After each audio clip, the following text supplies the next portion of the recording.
প্রথম অধিকার হলো স্বামীর আনুগত্য করা, স্বামীর নির্দেশ মেনে চলা, তাকে অভিভাবক মনে করা, তাকে শ্রদ্ধা করা, তাচ্ছিল্য না করা, কথায় কথায় চড়াও না হওয়া, ঝগড়াঝাটি করতে না থাকা এবং তেড়ামি না করা, ঘাট তেড়ামি না করা, আনুগত্য এটা করতে হবে।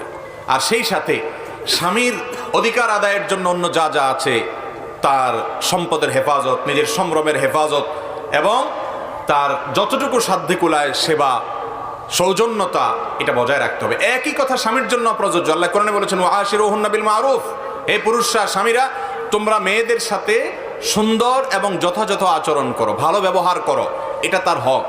আমরা আবারও বলছি, আল্লাহর হক আমরা অনেকে আদায় করি, নামাজ রোজা আমরা অনেকে করি, কিন্তু স্ত্রীর হকটা আদায় করি না, তার সাথে সুন্দর ব্যবহার করি না, তার প্রতি খেয়াল রাখি না। অথচ নবী করিম সাল্লাল্লাহু আলাইহি সাল্লাম বলেছেন, খায়রুকুম লি আহলি, তোমাদের পুরুষদের মধ্যে ওই ব্যক্তি সবচেয়ে ভালো যে তার স্ত্রীর কাছে ভালো।